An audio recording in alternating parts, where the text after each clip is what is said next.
Heavenly Father, you are our Creator. You are the author of life. Life is a precious gift. We come today to remember and honor a life that was precious to us. As we mourn her life that is no longer with us, we are aching for a void that has been created in our hearts. We look at her sadness and bring it to you. Lord, in the weeks, months, and years ahead, please bring comfort and mercy to us as we remember and share life memory of Audra. In Jesus' name that we pray. Amen. This church were chosen by the family in the reading from the first letter of St. Paul to the Corinthians, which reads, Behold, I tell you a mystery. We shall not all fall asleep, but we will all be changed. In an instant, in the blink of an eye, at the last trumpet. For the trumpet will sound, the dead will be raised incorruptible, and we shall be changed. For that which is corruptible must clothe itself with incorruptibility, and that which is mortal must clothe itself with immortality. Thank you, Robin.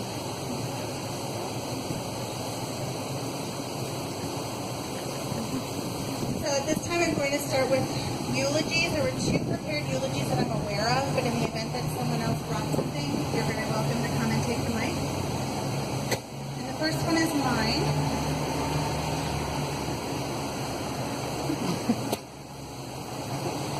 And now I need it. I think I've already thanked you all for being here today, and I'm just going to thank you again. And I know that my sister would be touched by your presence, and I personally am grateful for your support. As her older sister, I've known Audra since before she was born. I remember when our mom was pregnant with her, how excited I was for my new sibling to arrive. And when she turned out to be a sister, it was my dream come true. We shared a room for many years and spent many Saturday mornings out on the living room floor in our matching Smurf sleeping bags, watching cartoons and eating dry cereal. The opening scenes of the movie Frozen reminds me very much of our relationship then, with the energetic younger sister looking at the older one in awe and admiration. I wasn't magical, but she made me feel like it, and what's better than that? My sister was the first generation to grow up with on-demand entertainment in the form of the earliest VCRs. One of our favorite videos to watch together was the making of Michael Jackson's Thriller. If we were growing up today, my sister would have gone totally viral with her perfect preschooler performance of the zombie dance from beginning to end. She was a fun and happy kid. Once I could drive, I took her all over. Our favorite things to do was to go mini golfing. We spent a lot of time at the Mall of America. We went to movies and plays and concerts and museums. But I would doubt she often came to sleep over at my apartment.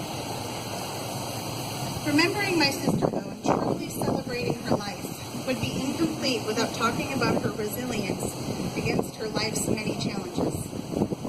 When she was 16, Audra lost her best friend Jenny to a car accident. The two had been inseparable since kindergarten.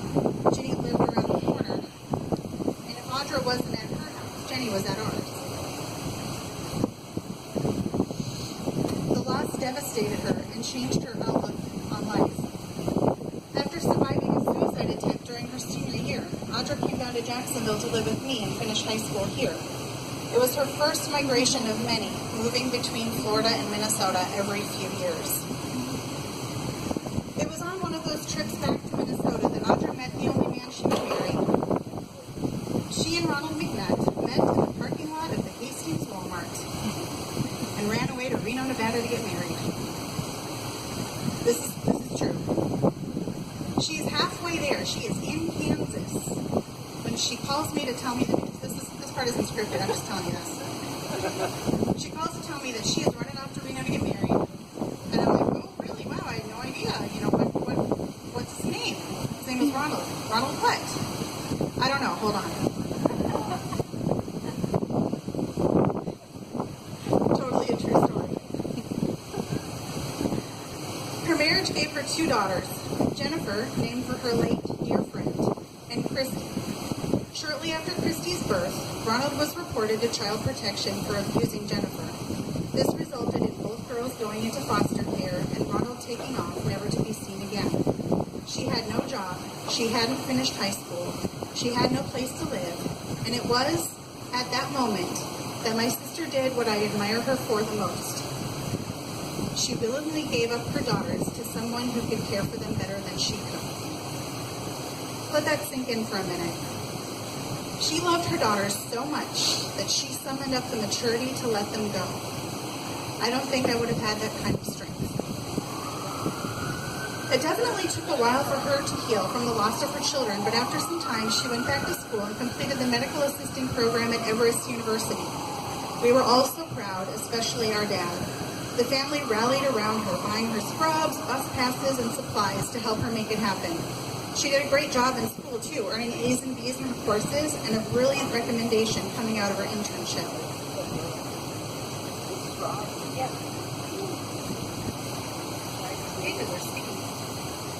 A lot of us thought, given everything that Audra had just accomplished for herself and for her future, that Bree's arrival was bad timing. But in retrospect, Bree healed Audra's soul in a way that a career never could have. Audra was determined to do parenting right this time and made many personal sacrifices to ensure that Bree's needs were met. She loved being a mom. My goal with these words was to tell everyone that my sister was pretty remarkable. She resisted a traditional life with adult responsibilities, even if that meant not having a place to live. I never got to tell her I actually thought that was pretty cool. I loved her so much, and I didn't get enough time with her on this earth. I hope she knew I always had her back. I loved her more than I ever said. I hope she is with our dad now, and that he is introducing her to the marvels of the afterlife.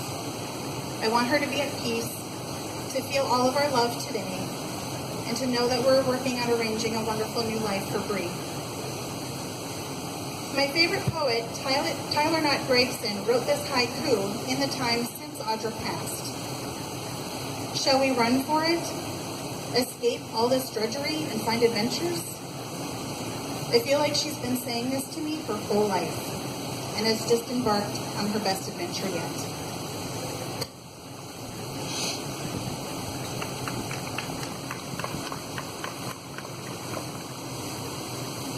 For Audra, it doesn't seem possible that you could be gone.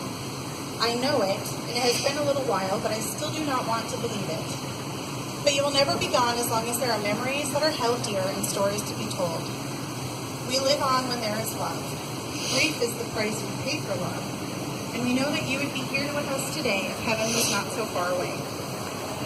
You were such a little munchkin. I recall the times that your dad and mom would call to let us know what mischief you had gotten into.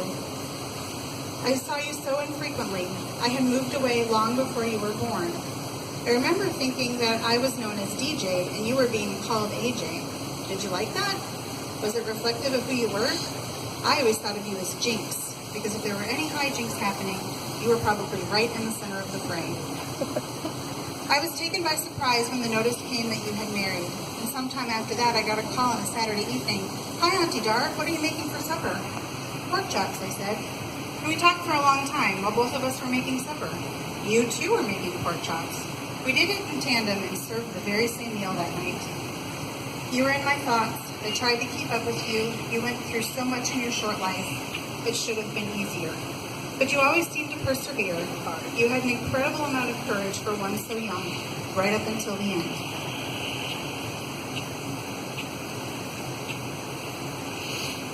I hate having to say goodbye, so I will not. I will simply say so long for a while.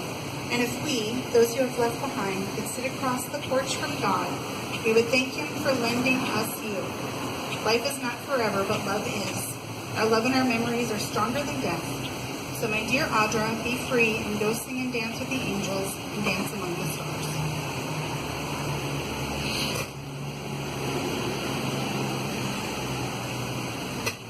So, those are the prepared eulogies, but I actually welcome anyone who wishes to stand up, tell a story that's meaningful to them, or share a memory.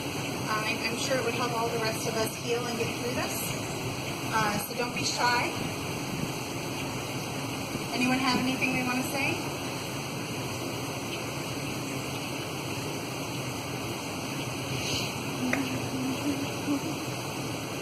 My name is Celinda Rowland. I met AJ at Trinity. Yeah, Tammy Smith and I both met AJ. And her and I had some things in common. she always made me laugh whenever.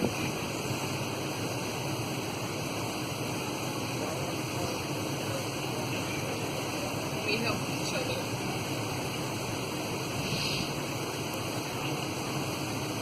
I loved Bree like she was my own.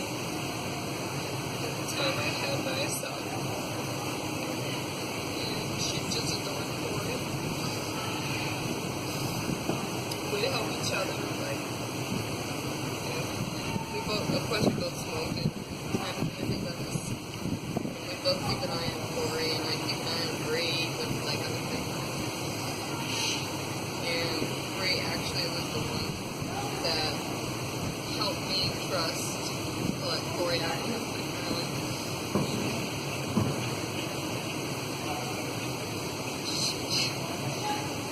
It's hard for me to actually acknowledge that her body is no longer on this earth, but I mean, she'll always be in my heart. And at the moment, it really tears me apart, but I am proud. And she will never see her niece and nephew.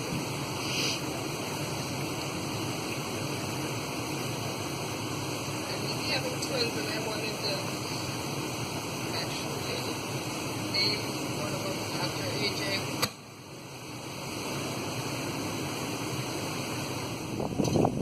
Oh, my Aunt Vicky has some words.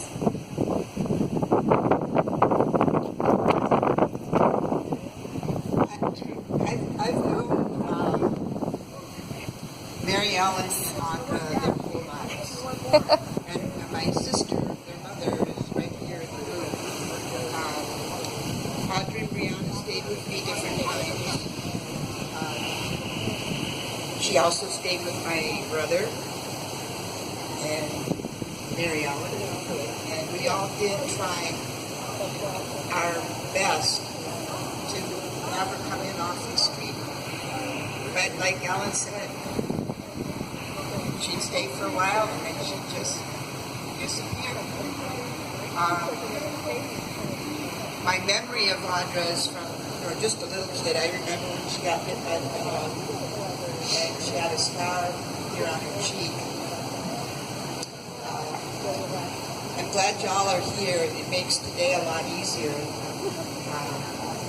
I'm sure Audra has quite a time in heaven with all the relatives and other people that she knows, especially her dad.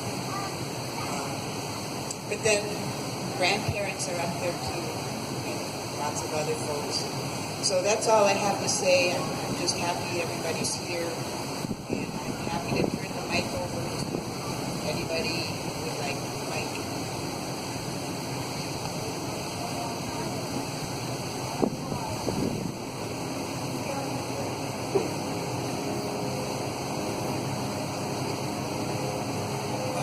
Hi, I'm Jim, Kathy's husband. Kathy's Audrey's stepsister. It's actually kind of funny. I met Audra when I met Kathy. Rifle shot in the Davis. And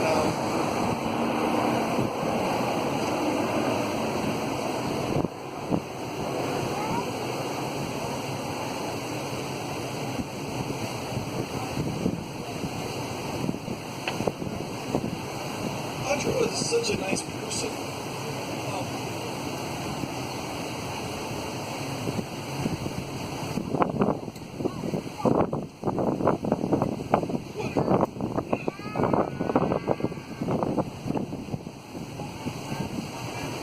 What I mean is,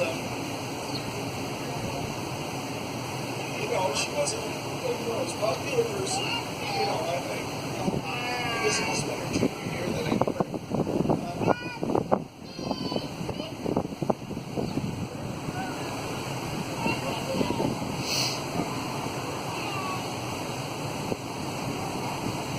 But she was always so nice and full of happiness, and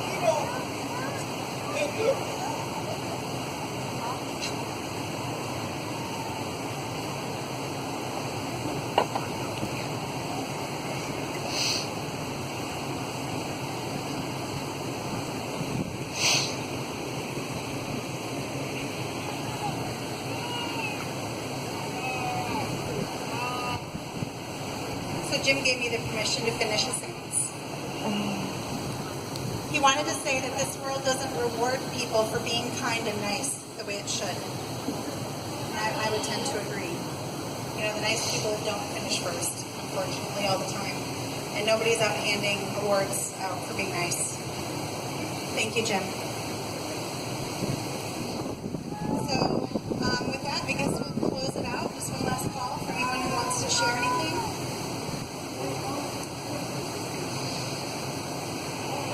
Okay.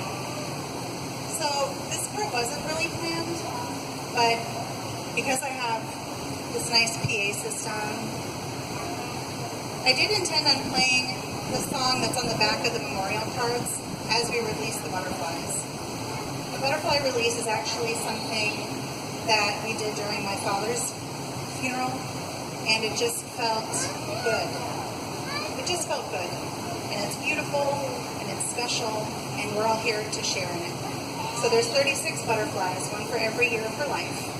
And I'm going to play the song that's on the back of her memorial cards. And after you're done admiring the butterflies, please sing along. Because if she's here with us today in spirit, then I know that she would like to hear us sing. Another turning point, a fork stuck in the road. Time grabs you by the wrist, directs you where to go. So make the best of this test and don't ask why. It's not a question, but a lesson learned in time. It's something unpredictable, but in the end is right. I hope you had the time of your life.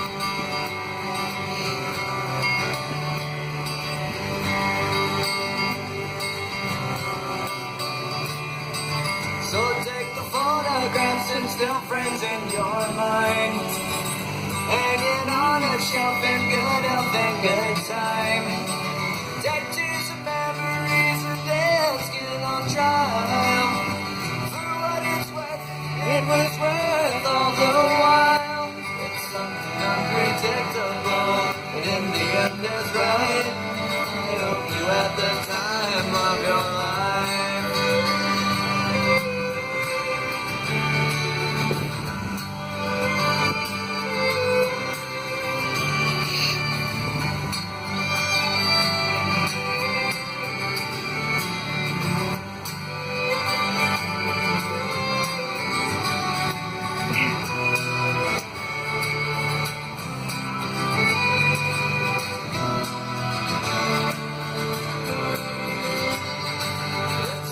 Unpredictable, but in the end it's right. I hope you had the time of your life.